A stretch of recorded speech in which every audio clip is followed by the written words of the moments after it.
Hey, I'm Adam Singer, and welcome to the series where I barely manage to get an episode out every month. In this video, we're going to be going over some of the campaigns that I backed or almost backed in the past month. Past month being February, even though we're at the end of March. But I'm always going to be doing this for the month before, and since we're still in the month of March, I'm not wrong.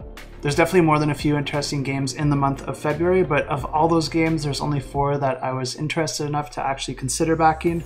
And if you are one of those people that tends to back or not back depending on what a content creator does, well, I'm probably a good person to throw into the mix here because I think I could probably save you some money because I didn't end up backing anything. And I don't think any of these games look bad, so that's definitely not the reason that I ended up dropping my pledges, but I'll get into all the reasons why I decided not to back in the end as we go through each of the games. So let's check them out. And the first campaign that I almost backed but decided not to in the end is for Seas of Havoc. And this is an amazing looking game. It has the exact type of theme and artwork that really gets me excited, and that's one of the reasons that I really wanted to look into this. And as I looked into it more and more, the design also looked amazing. It has aspects of deck building, worker placement, as well as a little bit of strategy as you are moving your ships around a board and engaging in battles with the other players. Another thing that makes this game really cool is that there are a ton of different pirates that players can play as, and they each come with their own starting deck and special abilities. And I think this game also gets points for being really easy to teach. It basically plays over 2 different phases that repeat each round. One of the phases, you're going to be essentially using your different cards that you have for that round in order to move your ship around the board, attack the other players, and you could be spending resources depending on the movements and actions that you're doing. There's also treasure you can pick up along the way and different features like hurricanes or different wind streams that can help or hinder you if you use them appropriately or inappropriately. After all the players have passed because they don't have any more cards that they want to play, then you move into the worker placement phase, and players will alternate just putting different workers out on the board. And in this phase, you're essentially preparing yourself for the next round. You can get more cards, and these cards go straight into your hand so that you can use them right away in the next round, which is really key to this game. And you can also pick up these different flags, which are a lot of fun because they give you special abilities, and they can also unlock an alternative ability for some of the different cards. Other than that, the other spaces pretty much allow you to stock up on different resources or help you to unlock special abilities of your captain.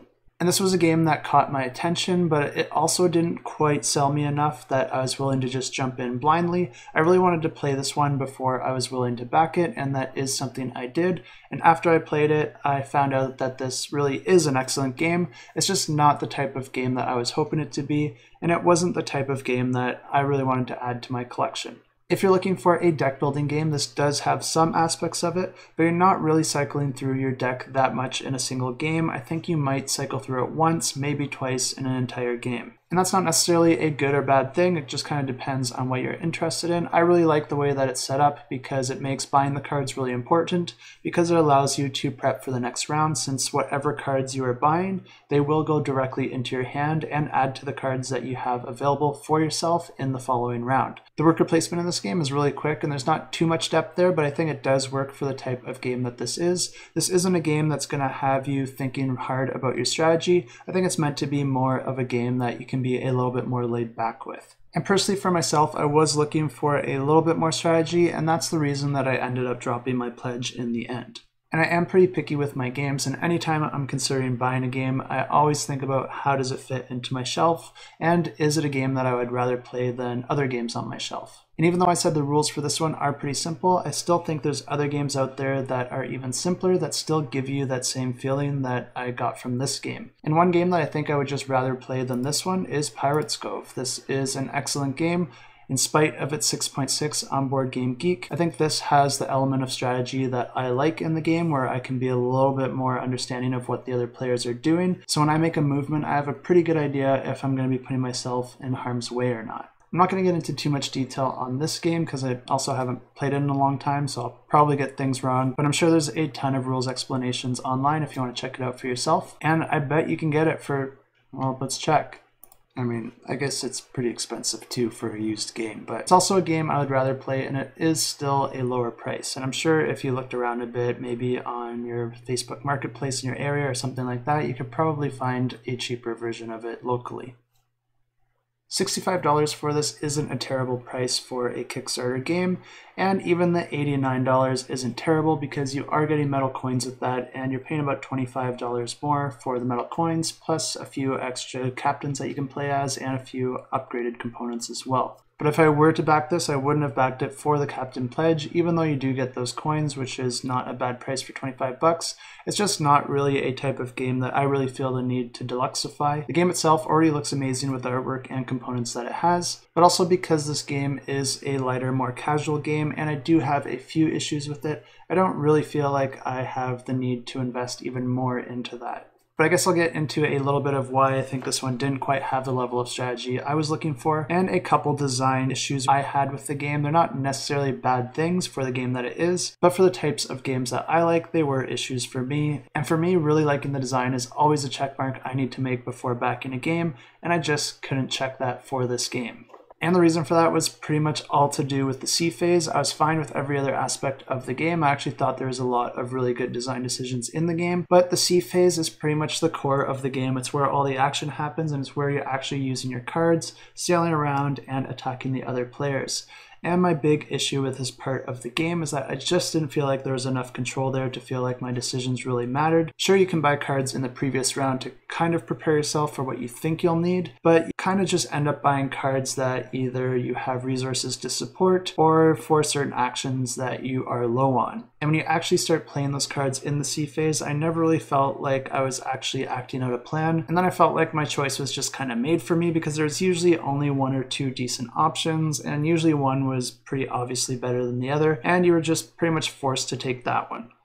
Except for the times where I didn't do that and made absolutely terrible choices just because I didn't look at the board close enough, which is another issue I have with this game, because if someone's playing poorly in the wrong way, they can just be handing out points to the same person and causing a runaway game, and then you're kind of just sitting there watching it happen, seeing the terrible choices being made, or you could be me making the terrible choices. The effect's the same, you just see yourself losing more and more from things that are completely out of your control.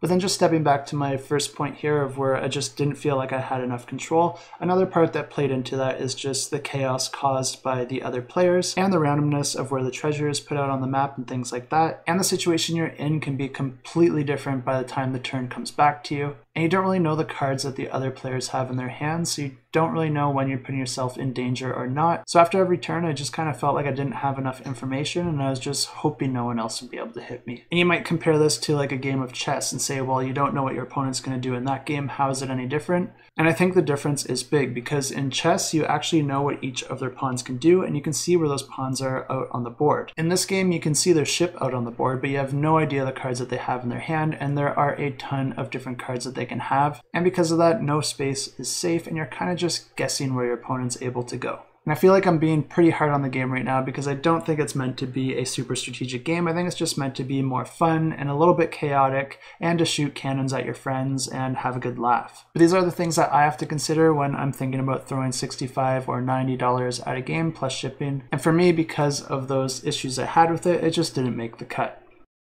And the next campaign that I almost backed but decided not to in the end is Tang Garden Seasons. And I think the big thing here before you even consider backing this one is, do you even like Tang Gardens? So definitely go ahead and play that before you make your decision, because this expansion alone is 45 euros. And this is another game that just looks incredible. It's probably one of the best looking board games out there, and I am definitely not someone who discounts the value that good looking components and artwork can add to the experience. But always, always, always, no matter how good a game looks, there's always the first thing that needs to check a box for me, and that is the design. And this one does check that box. This is a really solid design. I don't really have any issues with the game itself, except for one thing. You have these player boards here, and there's a few different tokens that allow you to perform a special ability. And one of them gives you an ability to dig through a deck of visitor cards and just take whichever one you want, rather than one of the few that are out on display. And I honestly just think that's a bad design decision. If I did buy this, I would definitely house rule that to something different, because I have two big issues with that. First, it's just a boring ability. No one wants to sit around while you're digging through a deck of cards and trying to figure out which one works best for you. In general, it pretty much always bugs me anytime I see a rule in a game that has you digging through a deck of cards. And the second issue I have with this is that's really a power for people that have already played the game, because then they know when they want to use that ability, because they know exactly which visitor they want to get to help them score more points. And with how the rest of this game is designed, I would definitely classify it as not meant to have that level of strategy. But this is another really solid game that I think earns its spot on your shelf. Essentially, the way that this game plays is that each player has a player board, and it's going to be tracking your water, your greenery, and your stone. And on your turn, you can either put down a tile by choosing one from these four corners of the board. And in order to put that tile out, it has to match landscapes with any tiles adjacent to it. You'll move up on those respective tracks for any of those types of landscapes that you're able to match up. And if you fully close off a landscape, you'll move up for that as well. And when you move those up enough, you'll be able to place a visitor, and visitors all have their own preferences as to what they want to see.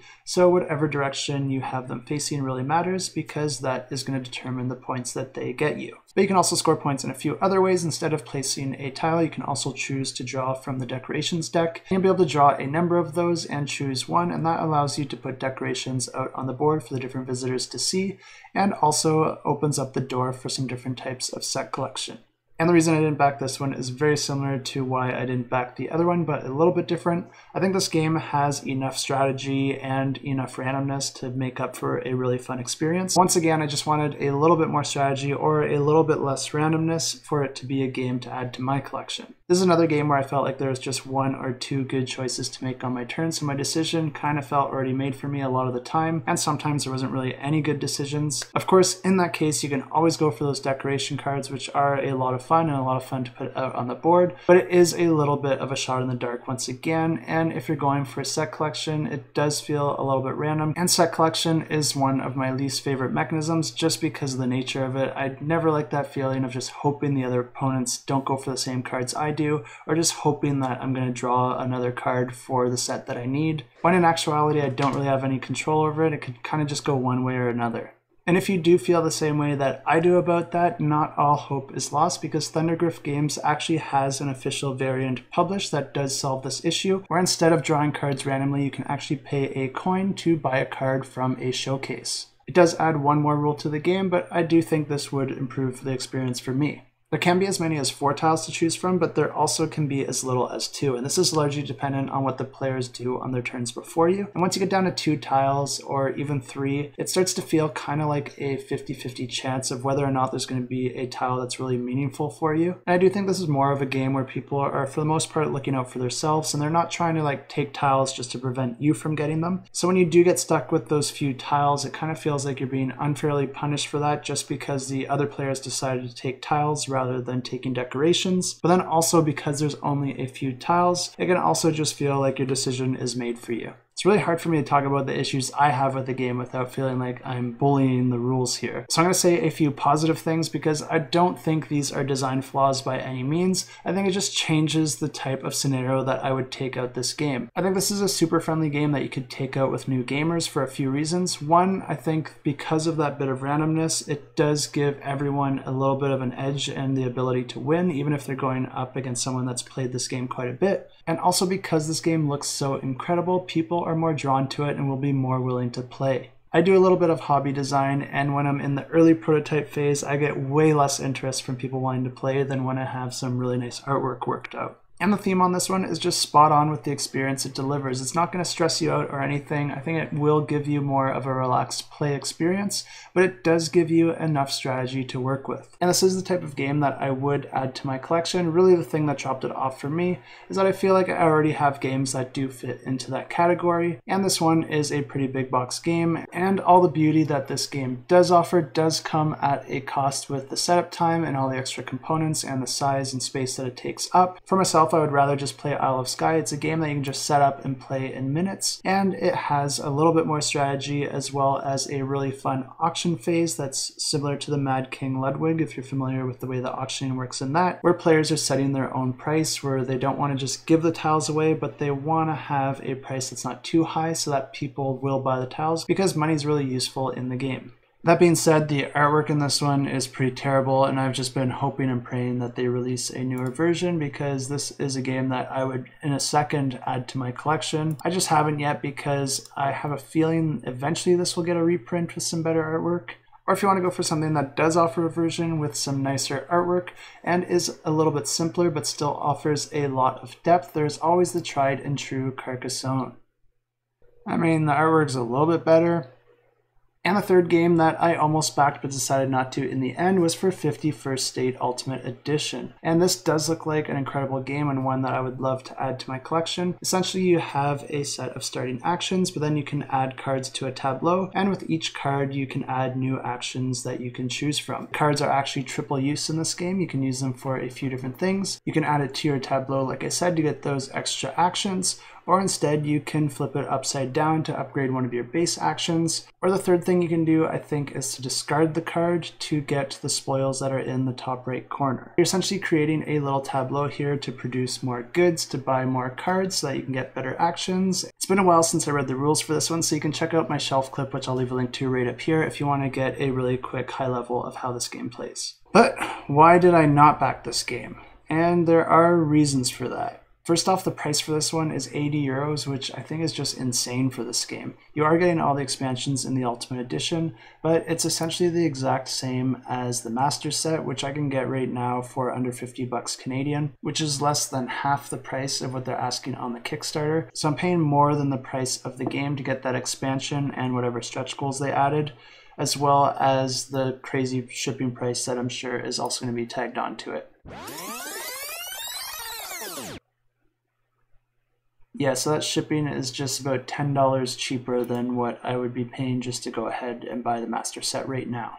If you are backing this one or planning to late pledge, I would definitely go through it and see exactly what extra you're getting compared to just getting the Master Set. If I did back this game, I don't think I'd play it with the expansions too frequently. It already comes with a few in the Master Set, and I think the game itself on its own already offers enough complexity and a lot of fun decisions for the game that it is without the expansions. So I myself wouldn't be too concerned about not getting that extra expansion right up front, when I can also get it later in retail at a fraction of the price. So the game itself looks like a game I would like, and I'm happy to buy it in retail. So am I going to do that? No.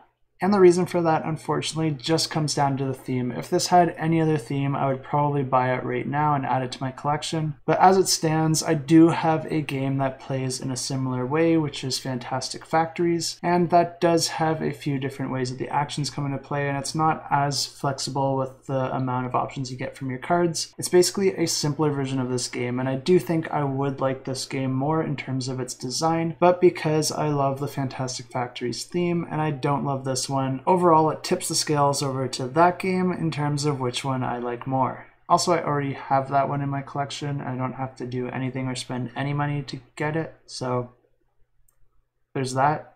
And that brings us to the last game that I almost backed and really wanted to, but decided not to in the end.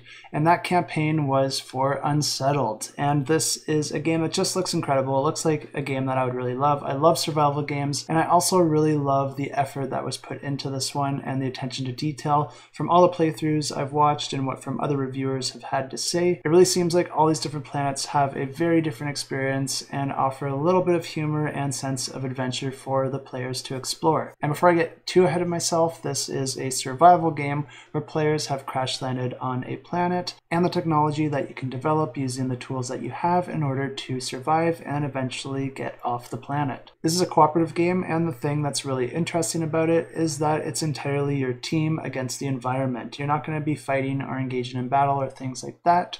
It's mostly about discovery and making the best out of the situation and trying to survive the harshness of an alien world. And I do think that the $75 is a little bit on the pricey side, and I think the reason for that is that they have some ridiculous storage and some ridiculous storage containers that come with this game, but you are getting quite a lot with this game. There's quite a lot of scenarios for each planet, and the core game comes with 3 planets to start with, and you can add a lot more. And you definitely do not need a lot more. I think the 3 planets are probably fine. Maybe you could go for 4 or 5, but I would just go through all the planets and see which ones sound most interesting to you or give you the most variety and make a selection from that. My only concern with this game is that there might be a little bit too much pick up and deliver for my taste. Some of the playthroughs I watched, I felt like they went on a little bit too long just because it was a lot of moving back and forth, moving things to places that you've already visited, which I don't have too much of a problem with, but if the game goes on for too long, it does start to get dull to just go from A to B, back to A, back to B. So I hope most of the other planets offer a little bit more of an exciting experience than that. And if you do own this game or if you have played it, definitely leave me a comment down below below and let me know if the other planets do play a little bit different than that. I don't remember exactly which planet I watched that did suffer from that, but I'm interested to know how much back and forth and pick up and deliver there was in the planets that you played, and if that made it feel like it dragged on a little bit too much, or if it was executed in a way that had you really engaged and excited for what comes next. That's my only concern with the game. Everything else looks like a ton of fun. I really like the way the actions work and how you can get little tiles that can actually replace those actions, and the tiles can flip over depending on different states that you get in. And there seems to be a really tight puzzle that the whole game offers in terms of cycling your resources into other resources or upgraded abilities. And there's a whole bunch of abilities that you can add to your character in a few different categories. So depending on the scenario, you'll kind of know what type of ability you would want to help you for that specific scenario. And I believe that they do vary from planet to planet so that they can give you abilities that intertwine with the different elements and quirks that a given planet has. So I'm obviously interested in this game and I am willing to pay the $75 for it, so why didn't I end up backing it in the end? And the answer to that is that I'm just not in a rush to back it. This is a game that's really easy to expand on, so I imagine there will be another campaign in the future and I'm happy to wait for that. And the only real incentive I have to buy this right now on the campaign is that it does come with a few free items,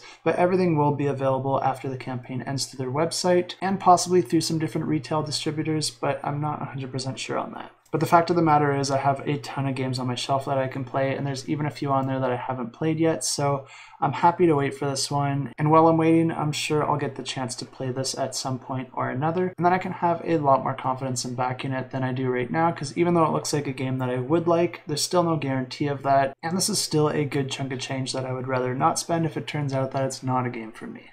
But based on this comment in the facts section, I think it's a pretty good possibility that there will be another campaign. And those are all the campaigns I didn't back. I'm sorry I don't have any news about expanding my collection just yet, but all my reasons here are very nuanced, and most of these games I would add to my collection if I didn't already have the collection that I do. Because what I already have and the gaps that I feel are or aren't there does affect my decision making with what new games I add to my shelf. But let me know if there's any games that you backed, especially if there's any that you're super excited about and you think I should take a second look at, because I sometimes give in to peer pressure. But I hope this video and going through my perspective was helpful in some way.